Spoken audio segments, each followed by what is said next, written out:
ఉత్తర తెలంగాణలో చాలా పేరెన్నికగన్న ప్రాంతమైన మరి ఆసిఫాబాదు మిగతా అటవీ ప్రాంతాల్లో నివసిస్తున్న 7 లక్షల మంది గిరిజనుల జీవన్మరణ సమస్య మీద ఈరోజు పత్రికా సమావేశం పెట్టాలని అనుకున్నాం. దీనికి వచ్చిన ప్రింట్ మరియు ఎలక్ట్రానిక్ మీడియా మిత్రులందరికీ కూడా హృదయపూర్వక ధన్యవాదాలు. వరంగల్ డిక్లరేషన్ పేరుతో రైతులను దగా చేసి, సరూర్ నగర్ డిక్లరేషన్ పేరుతో విద్యార్థులను దగా చేసి, తుక్కుగూడలో తెలంగాణ ప్రజలందరినీ కూడా 6 గ్యారంటీల మత్తుమందు చల్లి వాళ్ళను దగా చేసి, చేవెళ్ళ డిక్లరేషన్ పేరుతో మరి రేవంత్ రెడ్డి ఇప్పుడున్న ఏఐసిసి అధ్యక్షులు మరి మల్లికార్జున ఖర్గే గారు వచ్చి డిక్లేర్ చేసిన చేవెళ్ళ SC/ST డిక్లరేషన్ పేరుతో ఇలా గిరిజనులను ఆదివాసీలను వాళ్ళందరినీ కూడా దగా చేస్తున్న వైనాన్ని ఈరోజు తెలంగాణ ప్రజల ముందర పెట్టాల్సిన బాధ్యత బీఆర్ఎస్ పార్టీకి ఉన్నది. మరి మా నాయకులు తెలంగాణ తొలి ముఖ్యమంత్రి, తెలంగాణ ప్రయోజనాలే గుండెలో పెట్టుకొని నిరంతరం జీవించే వ్యక్తి కేసీఆర్ గారు తెలంగాణలో అన్ని వర్గాలను అద్భుతంగా ప్రగతి పదం వైపు నడిపిస్తే, ఇవాళ రేవంత్ రెడ్డి గారు డిక్లరేషన్ల పేరుతో అందరినీ దగా చేసి లేటెస్ట్గా ఆదివాసీలను కూడా దగా చేసే పరిస్థితికి ఇలా వచ్చింది. ఇటీవల ప్రభుత్వం జీవో నెంబర్ 49 పేరుతో కుమరం భీం కన్జర్వేషన్ రిజర్వ్ అంటే ఉమ్మడి ఆదిలాబాద్ జిల్లాలో ఉండే కవ్వాల అభయారణ్యాన్ని మహారాష్ట్రలో ఉండే అంధారీ తడోబా అభయారణ్యంతో కలుపుతూ ఒక టైగర్ కారిడార్ను ఏర్పాటు చేస్తున్నాం. ఈ టైగర్ కారిడారు వల్ల చాలామందికి కూడా ఉపాధి దొరుకుతుంది, చాలా మంచిగా అవుతుంది అని చెప్పేసి జీవో నెంబర్ 49 మరి వారు రేవంత్ రెడ్డి గారి ప్రభుత్వం రిలీజ్ చేసింది. ఇందులో చాలా తప్పులు ఉన్నాయి. మొట్టమొదటి, రెండవది రాజ్యాంగంలో ఉండే 5వ షెడ్యూలు, అదేవిధంగా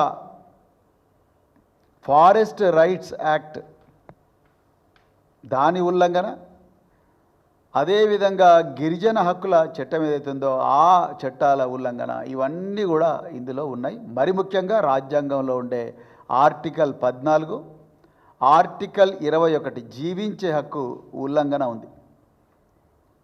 మళ్ళీ రిపీట్ చేస్తున్నాం, భారత రాష్ట్ర సమితి వన్యప్రాణుల సంరక్షణ కోసం పరితపించే పార్టీ. నిజానికి కేసీఆర్ గారి పాలనలో ఈ రాష్ట్రంలో మునుపెన్నడూ లేని విధంగా అటవీ ప్రాంతం పెరిగింది. ప్రతి సంవత్సరం కూడా కోట్లాది మొక్కలను తెలంగాణకు హరితహారం పేరుతో కేసీఆర్ గారు నాటించేవారు. అందరితో, కేవలం ఫారెస్ట్ అధికారులే కాదు, రాజకీయ నాయకులే కాదు, విద్యార్థులు, ఉద్యోగస్తులు, సీనియర్ సిటిజన్స్ అందరితో కలిపి నాటించి తెలంగాణ అటవీ ప్రాంతాన్ని పర్సంటేజ్ను మరింతగా పెంచిన గొప్ప దార్శనికులు కేసీఆర్ గారు. అదేవిధంగా వన్యప్రాణుల కోసం ఎంతో కష్టపడి మరి అటవీ ప్రాంతాన్ని డెవలప్ చేసి రకరకాల కార్యక్రమాలు చేశారు.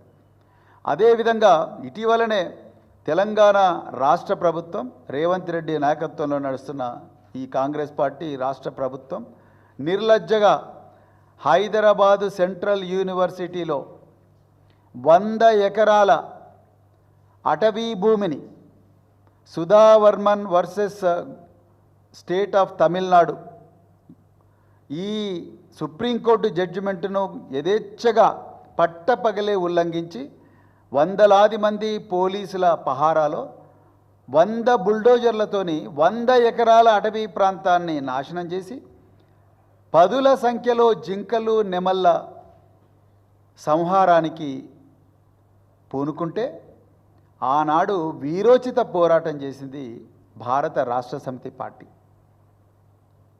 కేటీఆర్ గారు, హరీష్ రావు గారు, బీఆర్ఎస్వి నాయకులు, ఇంకా ఎంతోమంది సీనియర్ నాయకులు పెద్ద ఎత్తున కూడా ఉద్యమం చేశారు. దీని మీద 2 విద్యార్థుల మీద నాన్ బెయిలబుల్ కేసులు పెట్టి జైలుకు పంపించిన రేవంత్ రెడ్డి. అటవీ ప్రాంత సంరక్షణ కోసం మరి పార్టీ చేసిన పోరాటం వల్లనే సుప్రీంకోర్టు గుర్తించి గౌరవ చీఫ్ జస్టిస్ బిఆర్ గవాయ్ గారు సెంట్రల్ ఎంపవర్డ్ కమిటీని తెలంగాణకు పంపించి అధికారులందరికీ కూడా వార్నింగ్ ఇప్పించిండ్రు. అప్పుడు కానీ రేవంత్ రెడ్డి ఆగలేదు. సో అలాంటి చరిత్ర బీఆర్ఎస్ పార్టీకి ఉన్నది. కానీ ఇవాళ ఎన్నో అబద్ధాలతో కూడుకున్న ఈ జీవో 49ను ఇవాళ ప్రజల ముందర తీసుకొచ్చి కేవలం 7 పులుల కోసం, నేను ముందరనే చెప్తున్నా, మేము వన్యప్రాణుల సంరక్షణకు పూర్తిగా సపోర్ట్ చేస్తాం, మా పార్టీ కల్చర్ అది.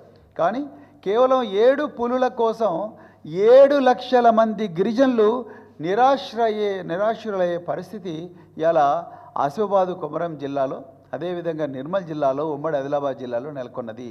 ఇలా బిక్కు అనుకుంటూ గిరిజన గూడాలన్నీ కూడా బతుకుతూ ఉన్నాయి. వాళ్ళ ఊర్లలో నిద్ర లేని పరిస్థితి ఉన్నది, వాళ్ళ ఊర్లకు పోలేని పరిస్థితి ఉన్నది. ఈ కాంగ్రెస్ పార్టీ రాష్ట్ర ప్రభుత్వం నిర్లజ్జగా హైదరాబాదు సెంట్రల్ యూనివర్సిటీలో 100 ఎకరాల అటవీ భూమిని సుధావర్మన్ వర్సెస్ స్టేట్ ఆఫ్ తమిళనాడు ఈ సుప్రీంకోర్టు జడ్జిమెంటును యథేచ్ఛగా పట్టపగలే ఉల్లంఘించి వందలాది మంది పోలీసుల పహారాలో 100 బుల్డోజర్లతోని 100 ఎకరాల అటవీ ప్రాంతాన్ని నాశనం చేసి 10ల సంఖ్యలో జింకలు నెమళ్ళ సంహారానికి పూనుకుంటే ఆనాడు వీరోచిత పోరాటం చేసింది భారత రాష్ట్ర సమితి పార్టీ. కేటీఆర్ గారు, హరీష్ రావు గారు, బీఆర్ఎస్వి నాయకులు, ఇంకా ఎంతోమంది సీనియర్ నాయకులు పెద్ద ఎత్తున కూడా ఉద్యమం చేశారు. దీని మీద 2 విద్యార్థుల మీద నాన్ బెయిలబుల్ కేసులు పెట్టి జైలుకు పంపించిన రేవంత్ రెడ్డి. అటవీ ప్రాంత సంరక్షణ కోసం మరి పార్టీ చేసిన పోరాటం వల్లనే సుప్రీంకోర్టు గుర్తించి గౌరవ చీఫ్ జస్టిస్ బిఆర్ గవాయ్ గారు సెంట్రల్ ఎంపవర్డ్ కమిటీని తెలంగాణకు పంపించి అధికారులందరికీ కూడా వార్నింగ్ ఇప్పించిండ్రు. అప్పుడు కానీ రేవంత్ రెడ్డి ఆగలేదు. సో అలాంటి చరిత్ర బీఆర్ఎస్ పార్టీకి ఉన్నది. కానీ ఇవాళ ఎన్నో అబద్ధాలతో కూడుకున్న ఈ జీవో 49ను ఇవాళ ప్రజల ముందర తీసుకొచ్చి కేవలం 7 పులుల కోసం, నేను ముందరనే చెప్తున్నా, మేము వన్యప్రాణుల సంరక్షణకు పూర్తిగా సపోర్ట్ చేస్తాం, మా పార్టీ కల్చర్ అది. కానీ కేవలం 7 పులుల కోసం 7 లక్షల మంది గిరిజనులు నిరాశ్రులయ్యే పరిస్థితి ఇవాళ ఆసిఫాబాదు కొమరం జిల్లాలో, అదేవిధంగా నిర్మల్ జిల్లాలో, ఉమ్మడి ఆదిలాబాద్ జిల్లాలో నెలకొన్నది. ఇలా బిక్కు అనుకుంటూ గిరిజన గూడాలన్నీ కూడా బతుకుతూ ఉన్నాయి. వాళ్ళ ఊర్లలో నిద్ర లేని పరిస్థితి ఉన్నది, వాళ్ళ ఊర్లకు పోలేని పరిస్థితి ఉన్నది. అదేవిధంగా పోడు చేసుకున్న భూముల్లో నాగళ్ళు పెట్టుకోలేని పరిస్థితి ఉన్నది, నాట్లేసుకోలేని పరిస్థితి ఉన్నది. తొలకరి చినుకలు ఆల్రెడీ వచ్చినాయి, నాట్లేసుకోలేని పరిస్థితి ఉన్నది. వాళ్ళ నాగళ్ళు గుంజుకపోయి ఫారెస్ట్ అధికారులు అటవీ ప్రాంతాల్లో మరి ఫారెస్ట్ స్టేషన్లలో పెట్టుకుంటున్నారు, ట్రాక్టర్లు గుంజుకుంటూ ఉన్నారు. ఈసారి పత్తి వేసుకోకపోతే ఆ పత్తి నుండి వచ్చే డబ్బులతోని బియ్యం గింజలు కూడా కొనుక్కోలేని పరిస్థితి ఇవాళ అటవీ ప్రాంతాల్లో దాపురించింది. మరి రేవంత్ రెడ్డి గారు, మీ అధికారులు ఇందులో నేను చాలా క్లియర్గా అబద్ధాలు రాసిందని ఎందుకు చెప్తా ఉన్నా అంటే, ఐటమ్ నెంబర్ 9లో పారా నెంబర్ 9లో చాలా క్లియర్గా ఇక్కడ ఏం రాసిండ్రంటే, district forest officer of Asifabad has conducted consultations with the local communities in 339 villages and habitations wherein the proposal to notify the area as conservation reserve was discussed. The communities expressed their support for notification of conservation reserve అని పెట్టిండ్రు. శుద్ధ అబద్ధం. పెద్దలు కోవలక్ష్మి గారు, Asifabad MLA గారు, రాజ్గొండ్ సేవా సమితి, ఆదివాసీ తుడుందెబ్బ, మరెన్నో గిరిజన సంఘాలు పోయిన వారం ఆసిఫాబాద్ కలెక్టరేట్ కార్యాలయం ముందు చాలా క్లియర్గా చెప్పిండ్రు. వాళ్ళ ఇళ్లలోకి ఏ ఆఫీసర్ కూడా రాలేదు, వాళ్ళకి ఎవ్వరికి కూడా ఈ విషయాలు చెప్పలేదు. నిజానికి పీసా చట్టం 1996లో ఈ దేశంలో ఏర్పాటు చేయబడ్డ పీసా చట్టం ప్రకారము గిరిజన గ్రామాల్లో షెడ్యూల్డ్ 5 ఏరియాస్లో ఏ కార్యక్రమం చేసినా, ఏ భూమిని అక్వైర్ చేసినా, ఏ గూడాన్ని తరలించాలని ప్రయత్నం చేసినా ముందు ఆ ఆదివాసుల సంతకం కావాలి, వాళ్ళందరి గ్రామసభ జరగాలి. కానీ ఇక్కడ అదన్నీ ఏం జరగలేదని ఆదివాసులు చాలా క్లియర్గా చెప్పినారు. కానీ ఫారెస్ట్ అధికారులు మాత్రం 339 గ్రామాలకు పోయి మేము అందరితో మాట్లాడినాం, టైగర్ కన్జర్వేషన్ తీసుకురావడం మంచిదే, మా అందరికీ లాభం జరుగుతుందని గిరిజనులందరూ చెప్పినట్టుగా మరి ఇక్కడ రాసిండ్రు. కానీ ఇది పూర్తిగా అసత్యం, పట్టపగలే చెప్పిన అబద్ధం. ఇలాంటి అబద్ధాలతోని ఈ టైగర్ రిజర్వ్ తీసుకొస్తున్నారు. దీనివల్ల 7 లక్షల మంది గిరిజనులకు అన్యాయమయ్యే పరిస్థితి ఉన్నది. ఒకప్పుడు కేసీఆర్ గారేమో గిరిజనులకు పోడు భూములకు పట్టాలిచ్చి, వాళ్లకు రైతు బంధు ఇచ్చి, వాళ్ళు పంట వేసుకోవడం కోసం రకరకాల కార్యక్రమాలు మరి చేస్తే ఈరోజు వాళ్ళ నోటికాడ కూడి తీసే పరిస్థితి ఇలా ఉన్నది. నిన్నటికి నిన్న ములుగు నియోజకవర్గంలో ఎక్కడైతే పంచాయతీరాజ్ శాఖ మంత్రి మరి సీతక్క గారు ఉన్నారో, ప్రాతినిధ్యం వహిస్తున్నారో, ఆ ములుగు నియోజకవర్గంలో చెల్పాక్ అనే గ్రామంలో ఆదివాసీలు, వాళ్ళు అనాదిగా జీవిస్తున్న ఆదివాసీలు, ఆ ఆదివాసీలు గుడిసెలు వేసుకుంటే పెద్ద ఎత్తున పోయి గుడిసెలు తీసేస్తే నిన్నగాక మొన్న ఆదివాసీలు తిరగబడ్డారు. అటవీ శాఖ ఏదైతే పంచాయతీరాజ్ శాఖ మంత్రి ఉన్న నియోజకవర్గం, మరి ఒక ఆదివాసీ మహిళ మంత్రిగా ఉన్న నియోజకవర్గంలోనే వాళ్ళ కంట్రోల్లోనే అధికారులు లేకుండా ఆదివాసీల మీద దౌర్జన్యం చేస్తున్నారు. ఆదివాసీలు తిరగబడితే తప్ప వాళ్ళ గుడిసెలు మరి నిలబడిన పరిస్థితి ఇలా ఉన్నది. ఇలా నేను ఎందుకు ఈ మాట అంటున్నా అంటే, అనాదిగా ఆదివాసీల మీద దౌర్జన్యమే జరుగుతూ ఉన్నది.